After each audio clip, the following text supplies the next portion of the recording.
C'est presque une trêve, mais sans match de foot inutile, mais avec plein d'infos que j'ai pas envie de traiter. J'ai absolument pas envie de traiter des rumeurs. Voilà, on pourrait parler de Xavi, l'Ajax, Marquez peut-être au Barça, Cancelo va-t-il... Non, on va faire un petit truc plus simple aujourd'hui. On va s'occuper des joueurs qu'on a envoyés en prêt et faire le tour un peu de voir s'ils jouent pas, comment ça se passe, bien, pas bien, est-ce que ça vaut le coup qu'ils reviennent. On va faire un petit bilan vite fait comme ça, ainsi aussi, pour voir qu'est-ce que pourraient rapporter les joueurs qu'on n'aurait peut-être pas besoin dans l'effectif et nous aider pour le prochain mercato. Donc, si ça vous intéresse, restez.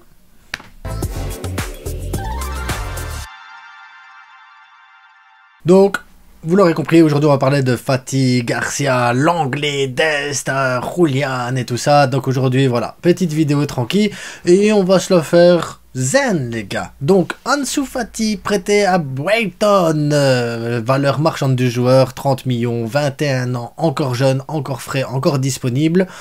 Mais en difficulté quand même avec l'équipe de Brighton, il n'a débuté que 12% des matchs et n'a joué que 20% du temps possible pour lui de jouer. Ça veut dire que c'est pas un prêt totalement réussi. Maintenant, Fati se retrouve dans une équipe bas de classement. Parce que au milieu de classement, Brighton, voilà, il joue rien grand chose. Il n'arrive pas à être titulaire dans cette équipe-là. Il n'arrive pas à prendre des minutes de jeu dans une équipe qui, voilà, même si la première ligue, c'est la première ligue, mais il n'est pas à Liverpool, il n'est pas à Chelsea, il n'est pas, voilà, il n'est pas à City. Il a Brighton, Mitoma, c'est ses concurrents directs. Donc voilà, pour moi, c'est un échec. Clairement, c'est un échec. Maintenant, on verra en fin de vidéo si je vends, si je prolonge. On verra mon point de vue personnel là-dessus. Mais pour moi, l'heure actuelle, Fati en prêt est un échec. Ensuite, on va passer à Garcia et Pablo Torre qui sont tous les deux prêtés à Girona et qui tous les deux ont des minutes de jeu totalement différentes. Donc, on a Eric Garcia, lui qui vaut 15 millions, qui a déjà 23 ans. Déjà 23 ans pour Eric Garcia, les gars. Donc, c'est plus un prospect du tout. On est dans ce que normalement on doit développer et être un titulaire. Et c'est ce qu'il est à Girona. Donc il a joué 74% du temps qu'il aurait pu, 73% du temps il est titulaire, donc on peut dire carrément que 3 matchs sur 4 il est sur le terrain, quoi qu'il arrive. Donc, allez, on peut dire ce qui est, mais Mitchell lui fait confiance, il a mis 2 buts cette saison, donc pour un défenseur central 2 buts c'est déjà pas mal non plus. Voilà, grande confiance. Donc maintenant Garcia, pour moi son prêt est une réussite. Pareil, fin de vidéo, on dira s'il reste ou pas. Pablo Torre, par contre, lui, ça n'a rien à voir. Il a été titulaire 13% du temps. Il a joué 22% du temps possible pour 2 passes décisives. Il n'a que 20 ans. Il découvre pour la première fois la Liga. Donc voilà. On va relativiser un petit peu pour Pablo Torre. Là, à l'heure actuelle, sa valeur marchande est de 3 millions. Donc, on verra. Mais pour moi, Pablo Torre, c'est pas que c'est un échec, c'est... Je pense que c'est le temps d'adaptation normal pour un joueur qui vient d'une division 3 et qui arrive dans une première division, quoi. Donc, pour lui, voilà, c'est pas le même que Fati. C'est pas la même chose que Fati, malgré qu'ils ont des temps de jeu identiques, quasiment en pourcentage près, c'est identique. Donc, mais c'est pas la même chose. C'est pas la même chose pour Pablo Torre. Chadi Riyad prêté au Betis Séville, il vaut 6 millions, il joue presque plus d'un match sur 2, il est quasiment titulaire à chaque fois, aussi un match sur 2, donc c'est pas un mauvais prêt du tout, 20 ans, il est dans une bonne équipe qui joue bien au football. Donc voilà, pour moi Chadi Riyad, pareil, une réussite aussi pour son prêt, c'est pas mal du tout. Maintenant on va arriver à Sergino Dest, prêté au PSV, valeur marchande 22 millions, il joue quasiment tous les matchs. Il joue quasiment tous les matchs les gars, 88% du temps il est titulaire, 2 buts, 5 passes décisives, il a 22 ans.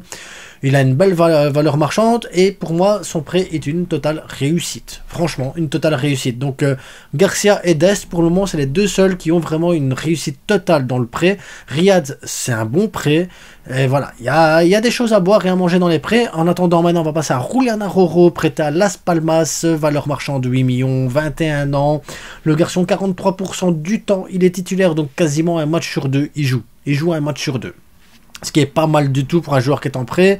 Défenseur droit qui découvre réellement la Liga aussi pour la première fois cette saison, un peu comme Pablo Torre.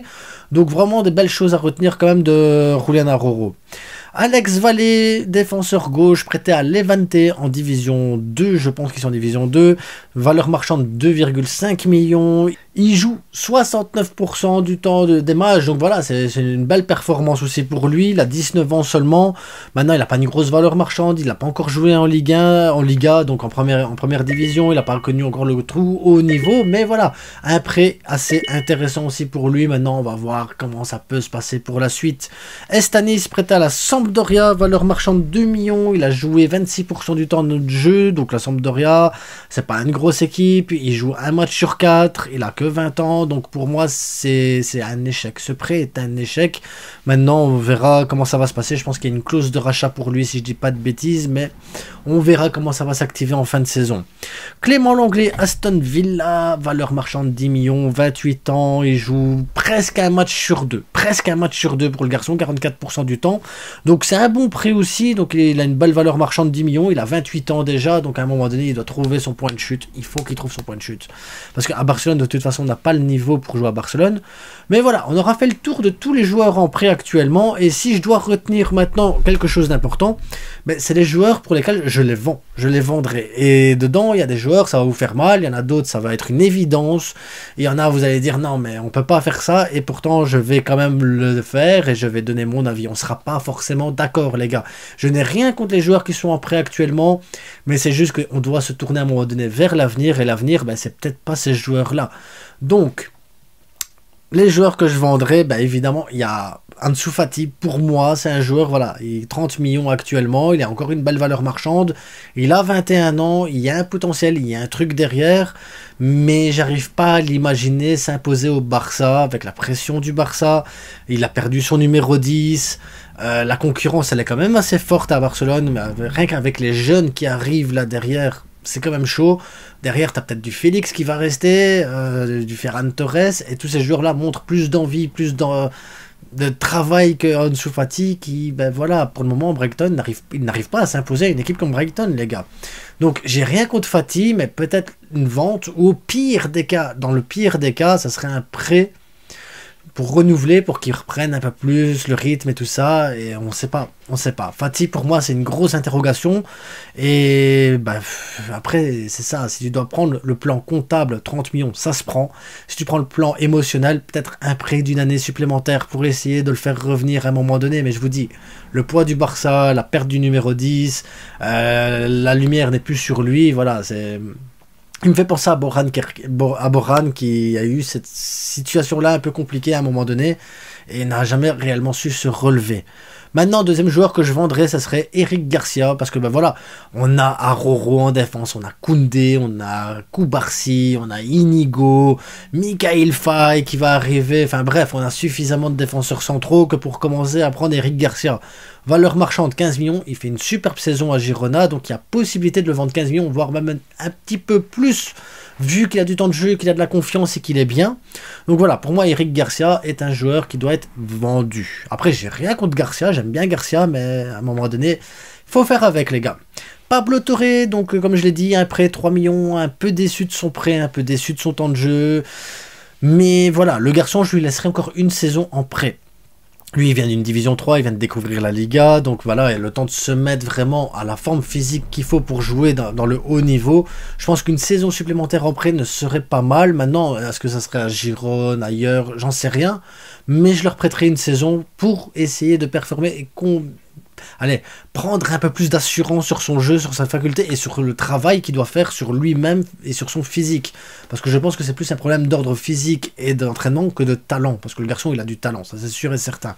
Mais je le prêterai une année supplémentaire. Chadi Riyad, par contre, je le vends. Pareil que Garcia, j'ai rien contre Chadi Riyad, je trouve qu'il est même très très fort, Chadi Riyad. Mais voilà, valeur marchande 6 millions, il y a peut-être moyen de le vendre 10. Même voilà, mais à côté de ça, ça ferait de l'argent. Et puis, ben, je suis désolé, défense centrale, on est bien à Barcelone actuellement. C'est fini l'époque des Mingueza, l'anglais et tout. Donc pour moi, Chadi Riyad n'a plus sa place à Barcelone. Sergino Dest, valeur marchande 22 millions. 22 millions, les gars, comment refuser un joueur comme ça à la vente? Tu peux pas dire non, t'as besoin d'argent, t'as un joueur qui de toute façon ne rentre pas dans l'effectif du Barça, un joueur qui ne cadre pas avec le Barça.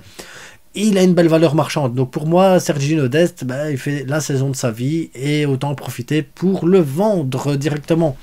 Voilà.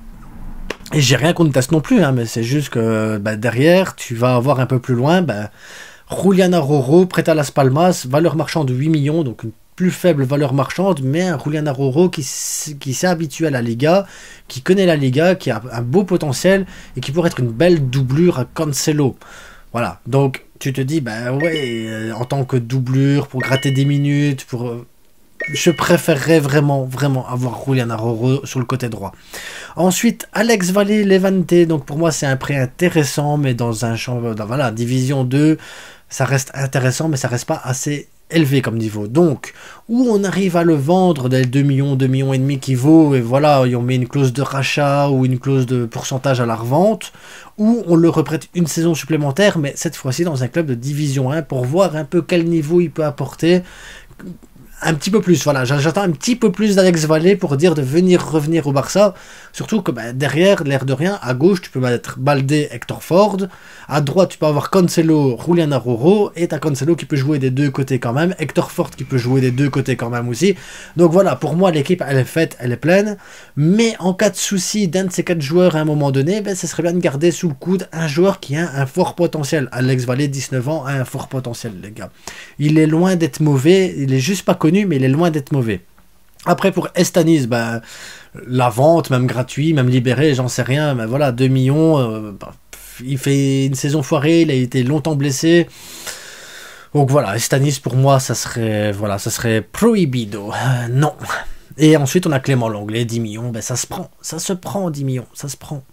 Si c'est possible de le vendre, parce qu'après son salaire, on sait qu'il est fort élevé, est-ce qu'il va vouloir rester, partir, enfin bref. Clément Lenglet est une énigme pour moi, et son salaire qui a été donné à l'époque est une grosse énigme et une épine dans le pied. Mais bon, si on arrive à vendre tous les joueurs que j'ai dit pour la vente, tous ces joueurs-là, au prix de Transfermarkt, donc vraiment le prix Transfermarkt, hein, pas de plus-value, pas de truc, voilà. On pourrait vendre pour 85 millions tous ces joueurs-là en prêt. 85 millions, c'est suffisant pour aller chercher Cancelo. C'est suffisant pour aller chercher un Bernardo Silva s'il a vraiment une clause de 50 millions. Pareil, c'est suffisant pour aller chercher un Nico Williams derrière aussi. Donc voilà, sans avoir besoin de vendre une grosse vente derrière de joueurs pour essayer de libérer de la place. Donc, on peut aussi profiter des prêts pour essayer de vendre des joueurs. Maintenant, on a fait le tour. Maintenant, comme je vous dis, Pablo Torre, je leur prête une saison. Alex Valle, je leur prête une saison. Et les autres, ben, je les vends. Julian Aroro, par contre, je le fais revenir. Et c'est le seul que je ferai revenir de prêt. Le seul, les gars. Julian Aroro. Sinon, ben voilà. Maintenant, on verra aussi que va faire le prochain entraîneur, parce que Xavi, on en parle de lui à l'Ajax.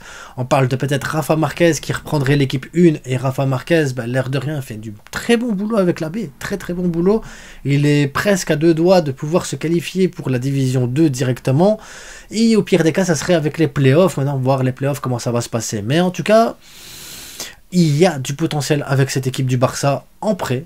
Pour la vente, pour faire du chiffre d'affaires, pour aller chercher des joueurs. Dites-moi ce que vous en pensez. En attendant, abonnez-vous, likez, partagez. N'oubliez pas, le plus important, c'est que du foot, on sera pas d'accord. On sera peut-être d'accord sur des points, pas d'accord sur d'autres, mais voilà.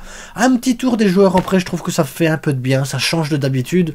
Demain, on parlera sûrement de Xavi, de Marquez, on parlera peut-être aussi de Cancelo, quel joueur et tout ça. Enfin, on va voir l'actualité aussi, ce qu'elle dit, parce que voilà, l'actualité en ce moment, il s'ennuie, donc il y a plein de rumeurs et j'aime pas les rumeurs. J'aime pas les rumeurs.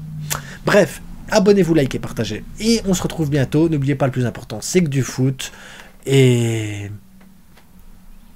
ciao!